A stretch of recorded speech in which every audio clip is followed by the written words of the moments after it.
Ada yang berlokasi di Sukoharjo, ada di Boyolali, dan kemudian ada 2 yang di Semarang. Ia pernah disebut sebagai lambang kejayaan industri tekstil Indonesia. Hak-hak itu tidak sampai ke karyawan yang Dan saya mendengar dari kurator bahkan ada. Ya, jadi kita bersinergi dengan anggota DPR yang lain. Dan kita tidak boleh menolak ya, aspirasi mereka.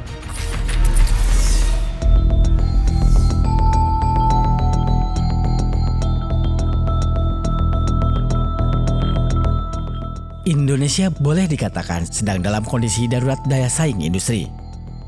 Itu terutama sekali terlihat di sektor industri tekstil dan produksi tekstil yang dalam beberapa tahun terakhir terus dihantam persoalan pelik, baik dari sisi internal maupun eksternal. Pada era kejayaannya dahulu, sektor ini bahkan pernah menjadi primadona industri manufaktur tanah air. Mereka menjadi andalan dalam penciptaan lapangan kerja sekaligus penerimaan ekspor negara. Namun, kini daya saing mereka kian luruh. Perjuangan mereka saat ini ialah agar tidak terjadi badai pemutusan hubungan kerja yang lebih besar di masa-masa mendatang. Itu pun bukan pekerjaan mudah ketika hantamannya bukan semakin reda, malah makin menghebat. Indonesia kan sekitar 54% dari PDB sisi pengeluaran itu dikontribusikan oleh konsumsi masyarakat. Karena orang yang masuk dalam kelas menengah itu dia biasanya adalah fast spender dan big spender. Ya kan? Jadi dia sudah secure dengan hidupnya, dia akan bisa belanja banyak dan juga dia fast spender, artinya dia bisa belanja cepat begitu. Nah, itu yang kemudian bisa menciptakan multiplier effect untuk perekonomian. Kalau banyak orang yang belanja, otomatis supply harus ada. Produksi akan meningkat. Produksi meningkat, industri akan bergerak. Industri bergerak tentunya akan menciptakan lapangan pekerjaan yang baik.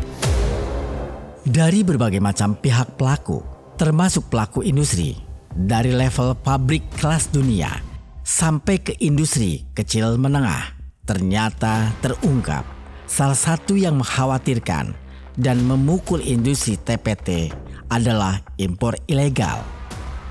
Impor ilegal tekstil dan pakaian bekas yang masuk secara masif melalui orang-orang yang tidak memiliki atau mematuhi ketentuan importasi Indonesia.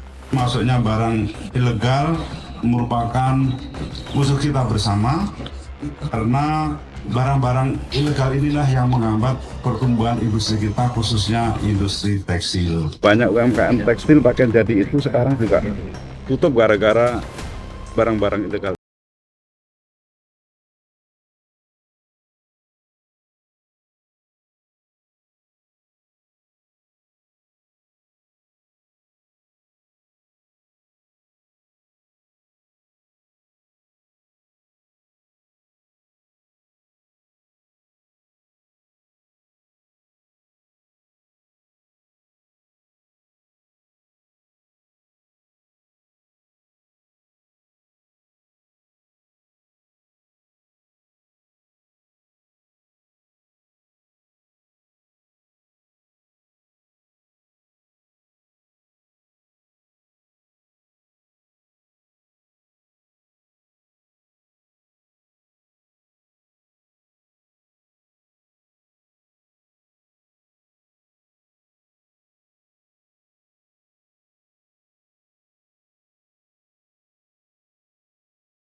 Ini nggak ada titipan sama sekali? Nggak ada, nggak.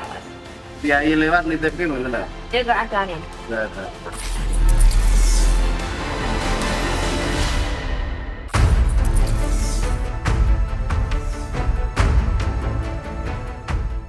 Sritek bukan perusahaan kecil. Ia pernah disebut sebagai lambang kejayaan industri tekstil Indonesia. Menyerap lebih dari 50.000 tenaga kerja. Produk Sritek menembus pasar internasional. Namun, seperti banyak korporasi besar di negeri ini, kejayaan bisnis sering berbanding terbalik dengan transparansi laporan keuangannya. Menanggapi hal ini, kami pun bergerak ke ruang Komisi 9 DPR RI, di mana gerak cepat yang dilakukan lembaga legislasi dalam bidang pengawasan dan anggaran membuka salah satu permasalahan utama industri tekstil Indonesia. Ada 4 perusahaan Sritex Group yang dinyatakan pilot, ada yang berlokasi di Sukoharjo, ada di Boyolali, dan kemudian ada 2 yang di Semarang. Pak Menteri tahu nggak sih kalau sebenarnya Sritek itu punya anak perusahaan 11, ada 11 perusahaan ya. Dan saya mendengar dari kurator bahkan ada anak perusahaan Sritek yang juga menagih hutangnya kepada Sritek. Ketika putusan pilot diumumkan oleh Mahkamah Agung pada Desember 2024, total utang Sritek tercatat lebih dari 32 triliun rupiah. Tersebar di 28 bank nasional dan beberapa perusahaan multifinance. Saat ini penyidik pada jajaran Jampitsus sedang melakukan penyidikan terhadap dugaan tindak pidana korupsi pada pemberian kredit ya dari beberapa bank kepada PT Sritek. Nah itulah sekarang yang sedang digali oleh penyidik, jadi masih bersifat umum. Program dokumenter Aksi Dewan bersama anggota DPR RI adalah salah satu komitmen Dewan Perwakilan Rakyat Republik Indonesia untuk terus mengawal fenomena badai PHK yang terjadi di tanah air. Salah satunya dengan ikut memberikan pendampingan bagi buruh yang terkena PHK dan memastikan hak-hak mereka terpenuhi. Di sini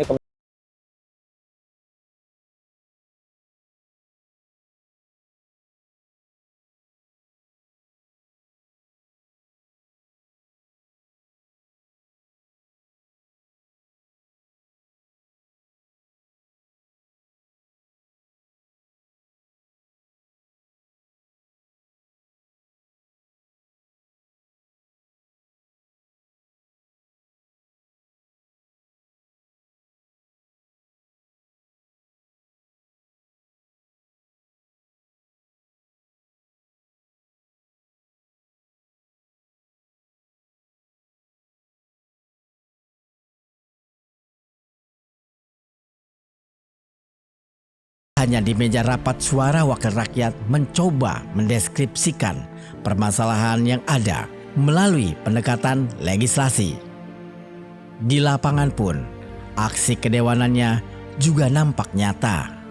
Itu kita sudah mencarikan solusi, kita sudah komunikasi dengan dinas tenaga kerjanya kita sudah komunikasi bagaimana mencarikan solusi itu. Yang sudah mengakseskan, yang menghubungkan ke perusahaan-perusahaan lain di sekitar Sritek. Sampai kemarin hari terakhir yang mendaftarkan diri kepada kami itu ada 22.392 tenaga kerja yang dibutuhkan. Dan di beberapa perusahaan yang ada di Boyolali sudah bisa menampungnya. Klaim pemerintah bahwa pekerja yang terkena pemutusan hubungan kerja pada awal tahun 2025 bisa terserap kembali ke industri diragukan sejumlah kalangan. Akan tetapi, sejumlah isu seperti kesenjangan antara keterampilan dan kebutuhan industri, usia pekerja, dan perbedaan kebutuhan tenaga kerja antar wilayah dapat menghambat penyerapan tenaga kerja yang sempat di PHK. Isu ketenagakerjaan itu penting di perkotaan. Kita lihat 2030 Indonesia akan dapat bonus demografi. Kalau pemerintahnya kota, pemerintah kabupaten itu tidak menyiapkan dari sekarang lapangan-lapangan pekerjaan, itu akan jadi problem. Jadi saya membuat program namanya Asta Cita Surakarta.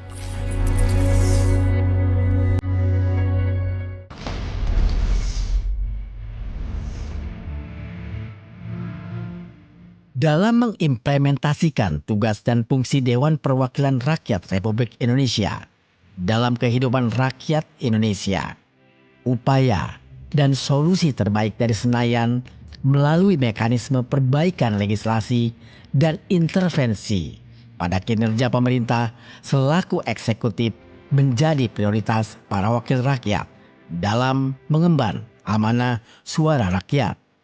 Persoalan, permasalahan, keluhan, aspirasi berupa bidang apa saja pasti ke DPR.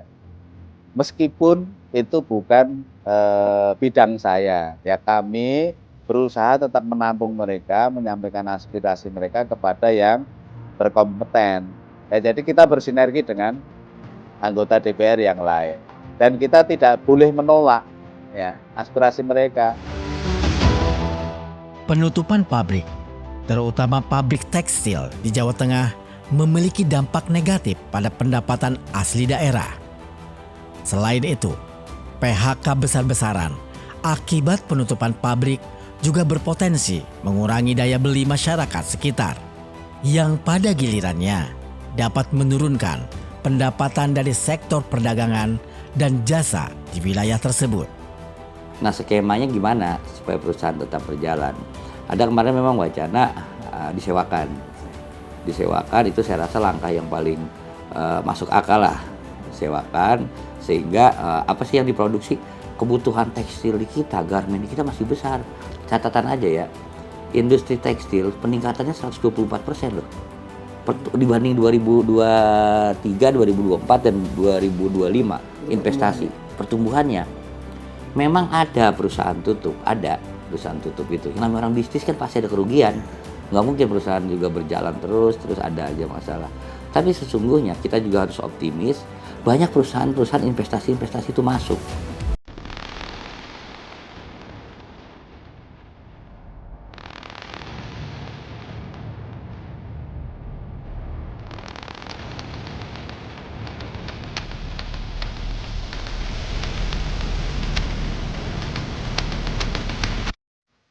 Tim aksi Dewan pun merekam secara langsung Wakil Ketua DPR RI Sufmi Dasko, di mana pemerintah akan membentuk Satuan Tugas Pemutusan Hubungan Kerja atau Satgas PHK. Hal itu sebagaimana tuntutan buruh dalam momentum Hari Buruh Internasional pada tanggal 1 Mei 2025. Kabar gembiranya, ada kesepakatan antara pemerintah, Dewan Perwakilan Rakyat Republik Indonesia, dan buruh untuk terus membangun kebersamaan yang erat. Mengingat situasi perekonomian global saat ini penuh ketidakpastian. Setelah berdiskusi panjang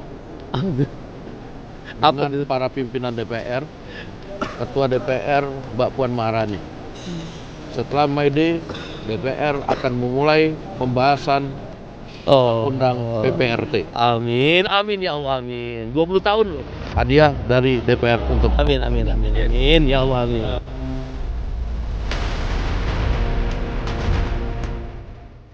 Tidak hanya itu saja, Presiden Prabowo secara tegas menyampaikan pertanggungjawabannya sebagai bapak bangsa dan negara. Presiden Prabowo Subianto menyatakan dukungannya terhadap pembentukan Undang-Undang Perampasan Aset sebagai langkah hukum untuk menindak pelaku korupsi dan menyelamatkan kekayaan negara.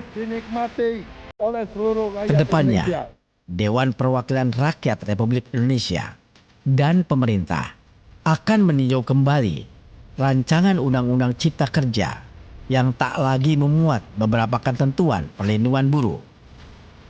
Untuk itu, pembahasan rancangan undang-undang itu harus dilakukan mendalam dengan melibatkan semua pihak yang berkepentingan agar ada daya tawar buruh tetap perlu dijaga.